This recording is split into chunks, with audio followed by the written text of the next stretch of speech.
good? Yep. Yeah, it's like I've seen it. Oh, really? Yep. Yeah. Nice. But I Yeah. heard. My dad and his wife are over in pick up my gear. Avalon, and this summer Yeah. they have almost daily. We. That's I know, that's what I thought too.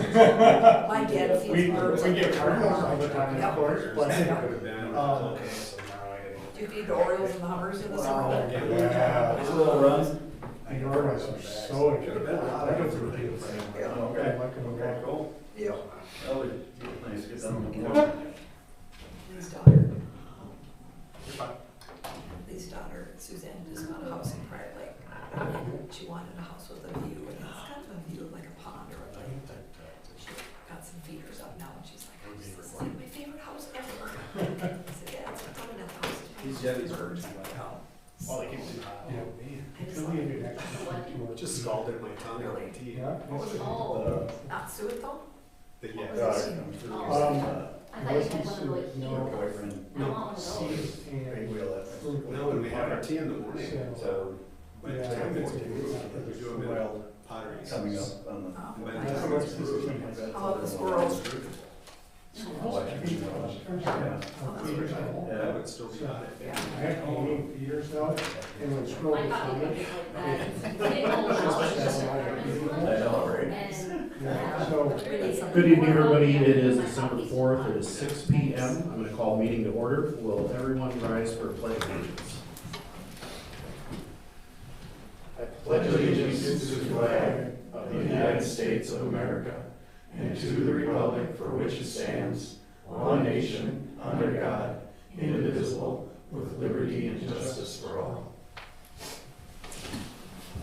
Well, good evening. Roll call. We are all here. This is our truth and taxation hearing. So I'm going to need a motion and a second to open it up for public comment. I'll make a motion to open it up for public comment. Second.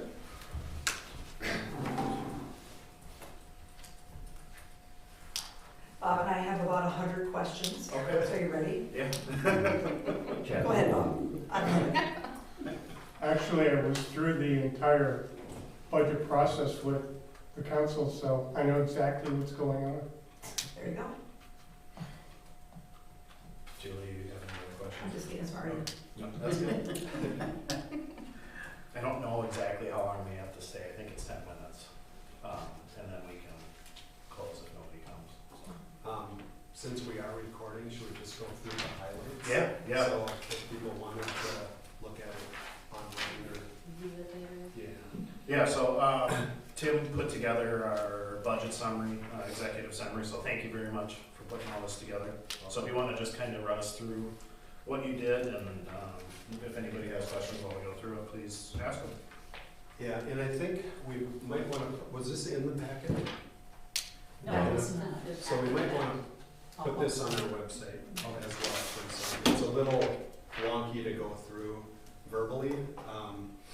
But in general, what I put together is kind of an executive summary of the key drivers to the budget and the differences between between 2024 budget, what we proposed back in September, and where we are today. So compared to our preliminary budget back in September, which was a 12.15% increase, we're down to 5.98%. Now we still have until, I think we decided December 9th was our next council meeting, that would be when we finalize the budget, but that's where it's sitting right now, and that's what was in the packet. So overall 5.98% increase.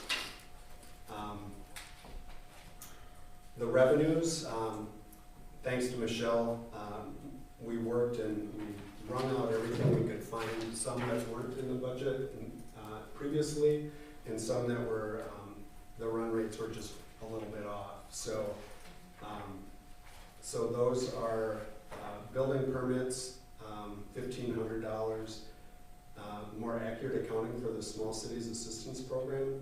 I think it was in the preliminary budget for $14,000. We upped that by $9,950. That's number pulled right from the state website. So I'm pretty confident that's what it will be. And then I could couldn't identify, and Michelle couldn't identify either, that we had ever budgeted for the fees related to the solar farms. So we added that. That was $6,000. One thing that took revenue away, at least in the revenue list, we're proposing to charge the enterprise funds every pay period for wages, any wage-related taxes, and then benefits. So it took money away from the revenue, but it also took the expenses out, the relative expenses out, and put them right into the enterprise fund. So that's why you'll see some differences in the revenue. It's going to be a tough year to do an apples-to-apples comparison because of that change in how we're budgeting. But going forward, we should be good.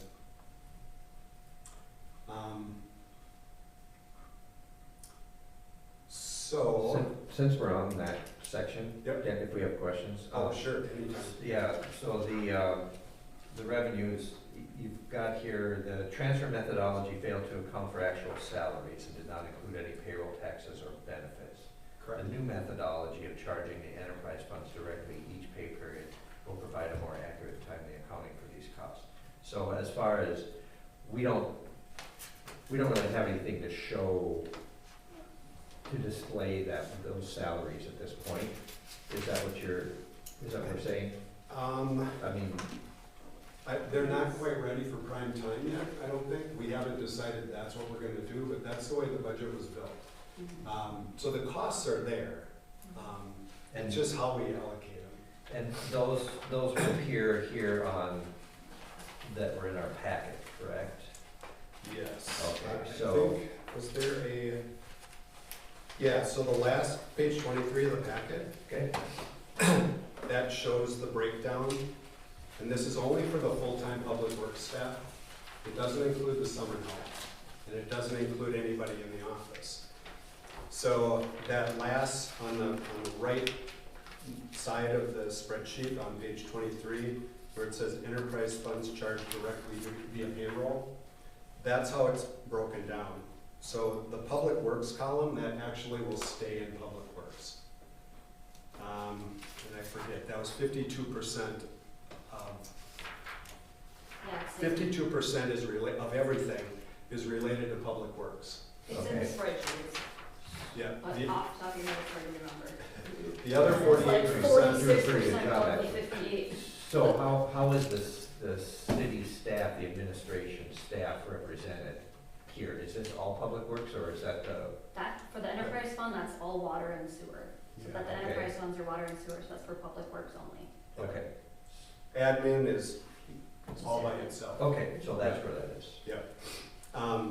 I am gonna propose a little change to that, not the overall amount that we charge enterprise funds, but in working with the folks doing our rate assessment, we haven't been charging the stormwater account anything, enterprise fund anything. So what we're gonna do is we're gonna propose charging that fund 5%. So the way it will likely break down, oh my gosh, I gotta look at my notes. I think, okay, here it is. Water will, of that 48% of public works costs related to employment, 43% will go to water, 52% will go to sewer, and 5% will go to the stormwater. And the difference, so if we would have done it the old way, last year we budgeted $66,200. If we just took the 48% of salaries that Public Works is projected to earn, that would have been just over $75,000. But when you add in the benefits associated, the taxes and benefits associated with it, that's another $19,520 that the general fund would otherwise have been charged, that the enterprise enterprise fund, at least in my estimation, and I think our accountants would agree, should be charged their requisite amount, so. Okay, so, and if I can, I just want to get back to administration staff, because on page 3 of 20, I just want to make sure that this is the correct number. Since this is a truth and taxation meeting, I want to make sure that we're, giving people the actual number. For our budget, the 2025 final for wages and salaries is 193 to 1191. Are you talking about administration? Correct. So, page It's 5. page 5 of the packet. I'm sorry, page 5 of the packet, page 3 of the spreadsheet. Yes. Yep, so the wages and salaries, line item, that matches the page 23 spreadsheet. Okay, And I believe all the others do as well. okay. And then the employer paid health insurance is, okay, we had a proposal of 31,540. It just got a little bit smudged on my packet anyway. So what do we have for a final for health, employer paid health insurance? Is it 23, 28? 23,543 is what mine is. 23, 543. Yep. 4 cents. Thanks. 4 cents. Okay. And I do have some bullet points under expenditures, the general fund expenditures related to benefits and payroll as well. Were there any more questions about revenue? No. Oh, no, Okay. no, no. Let's move to expenditures then. So as I mentioned, the expenditures will be different this year in Public Works because we're actually pulling out the tax and benefits of Public Works and charging some of that to the enterprise fund. So that, you'll see in Public Works, that's gonna be different, quite a bit different than it was before. It's just how we manage it. It's just numbers, they all mesh together, but it's just a better way to do it. We did add, proposing that, well, we did approve, council approved healthcare benefits for full-time staff, 100% employer paid. And the impact of that in the general fund is $28,629. Now, some of that goes over to the enterprise funds. So from Public Works, for example, they're also getting charged. Those funds are actually getting charged as well. But that general fund budget, you'll see $28,629 for 2025. Something the council has not talked about, but I added in the budget that we'll have to decide before we finalize the budget. Short and long-term disability insurance. It didn't even occur to me to check into that when we were doing the benefits survey. But we don't provide short-term or long-term disability to our staff. And like health insurance, that's a pretty standard offering, and it's relatively inexpensive. That was estimated to be about $2,600 in the general fund. That would provide staff after 10 working days, short-term disability, and then after, I don't know what the timeline is, if they're still on disability, moves to long-term disability, and then they have options on if they want it tax-free or taxed, and the amounts change based on what plan you pick. And I think each staff can pick their own plan. I don't think it has to be the same plan for everybody.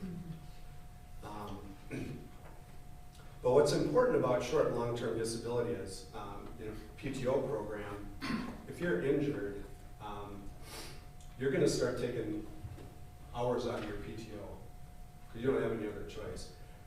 And then you deplete that, and then you're done. You're without income. With short-term disability, you tap into your PTO, for that 80 hours. And that gets you through that 10 working days, and then short-term disability kicks in. So you're pretty much paid in full through that short-term disability period. And then however you choose the long-term, whenever that kicks in, is a different story. But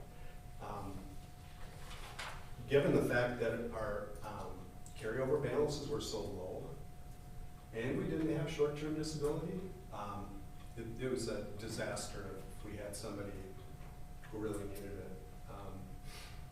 So that's my recommendation, that we add that in. I've not talked to anybody about it. I did talk, it would come from the same firm that we were getting our healthcare insurance from. I just made a call once I kind of stuck in my head that this is an important benefit too. I called down, and they had just done a program for a municipality of 6 staff. And this would apply to all staff. I can't remember what the hour limit was, but it went down pretty far, like to 20 hours a week or something. I can't remember, but so Michelle would be included in that short-term disability as well. So there'd be 5 staff. So the 2,600 is just for short term, and then. Short and long-term disability. Both. Yeah, And that's the annual impact correct. on the general fund. Yeah. And that's for all 5 staff. Did they say what the coverage was? Is it 60% for the long term, or? I didn't see, I don't remember details. I can't remember. He did send something. You forwarded it to me. Yeah, I think that cost was at 80%. And I think that was a bit higher than the quote you got, because it was per short term and then also per a separate cost for long term. Yeah, it was like 50-50, half of it, excuse me. Short-term disability is 50% of the premium cost. Long-term is the other 50%. That's what everybody is saying. If the staff wants to buy it up higher, I mean, technically. I don't know. Okay. I don't There's know. nothing in there like that. And I don't We're think not gonna this, get into too much detail. Yeah, it was just a quick. this isn't as, the timeliness of this isn't like it is for healthcare, because we wanted healthcare to be effective January 1. Okay. This, I don't know how long it takes to process, but I'm guessing it's gonna be similar. But if we approve the budget with this included in it, on the 9th, we can just get going on it and have that effective January 1st or as soon as If it's even practical. possible, right? Getting to wages, just for budget purposes, based on the salary survey, the preliminary budget had a 3% COLA, and no other wage adjustments.